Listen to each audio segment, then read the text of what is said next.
Hi friends, welcome to Cinema Thief channel. Cinema Thief channel Suriya special video பார்க்க போகிறோம். Part 1ல் சூர்யா அவர்கள் நடித்துள்ள பிளாக் பஸ்டர் திரைப்படங்கள் என்னென்ன அப்படின்னு தான் பார்க்க போகிறோம். ஃபர்ஸ்ட் வந்து பார்த்தீங்கன்னா சிங்கம் முதல் பாகம். இந்த படத்தை வந்து சன் பிக்சர்ஸ் தான் தயாரித்தாங்க. இந்த படத்தை ஹரி அவர்கள் டைரக்ட் பண்ணியிருந்தார். இந்த படத்துக்கு இசையமைச்சிருந்தார் தேவிஸ்ரீ பிரசாத். இந்த படம் ரிலீஸ் ஆன டைமில் ஒரு மெகா பிளாக் பஸ்டர் அப்படின்னு தான் சொல்லணும். காரணம் என்ன அப்படின்னு பார்த்தீங்கன்னா படத்தோட ஸ்க்ரீன் பிளே செம்ம ரேஸியாக இருக்கும். அதே இப்போ சமயத்தில் டயலாக் எல்லாம் ரொம்ப சூப்பராக இருக்கும். பிரகாஷ் ராஜ் அவர்களோட நடிப்பும் ரொம்ப அருமையாக இருக்கும். சூர்யா ஒரு காப்பா சூப்பராக நடித்து கொடுத்துருப்பாரு. அது இல்லாமல் பாடல்கள் எல்லாமே இந்த படத்தில் சூப்பர் ஹிட்டுங்க. அதுக்கடுத்து என்ன படம் அப்படின்னு பார்த்தீங்கன்னா அயனுங்க. இந்த படத்தையும் சன் பிக்சர்ஸ் தான் தயாரித்தாங்க.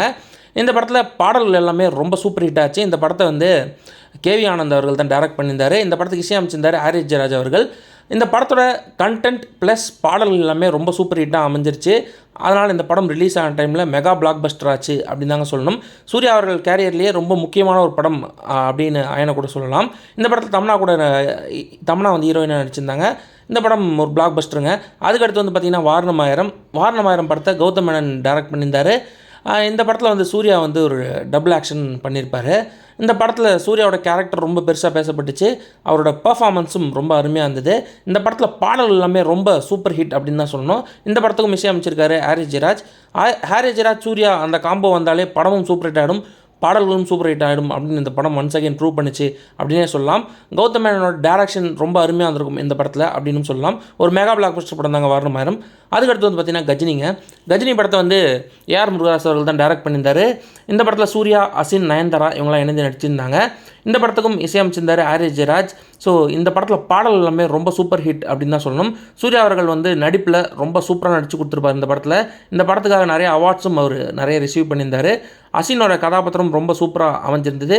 நயன்தாராவோட கதாபாத்திரம் ரொம்ப அருமையாக அமைஞ்சிருந்தது.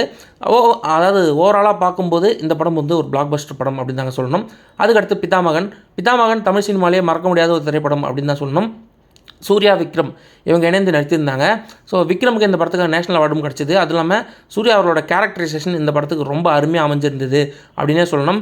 அந்த காமெடி சென்ஸ் அப்படிங்கிறது இந்த படத்துக்கு ரொம்ப அருமையாக கொடுத்துருந்தாரு. அவர் நடிப்பு ரொம்ப யதார்த்தமாக இருந்தது இந்த படத்தில். அதை தாண்டி இந்த படத்தில் பாடல்கள் எல்லாம் ரொம்ப அருமையாக இருக்கும். பாடல்களுக்கு இசையமைச்சிருந்தார் இளையராஜா அவர்கள். இந்த படத்தை டைரக்ட் பண்ணியிருந்தார் பாலாவோட படங்கள்லேயே ரொம்ப முக்கியமான ஒரு திரைப்படமாக பிதாமகன் அமைஞ்சிருந்ததுங்க. இதோட ஃபஸ்ட் பார்ட் முடியுது. செகண்ட் பார்ட்டில் இன்னும் நிறைய சூப்பரான அப்டேட் சூர்யா அவர்களை பற்றி நம்ம சேனலில் நம்ம பார்க்கலாம். ஸோ அது இன்னொரு 2 டேஸில் வந்துருங்க.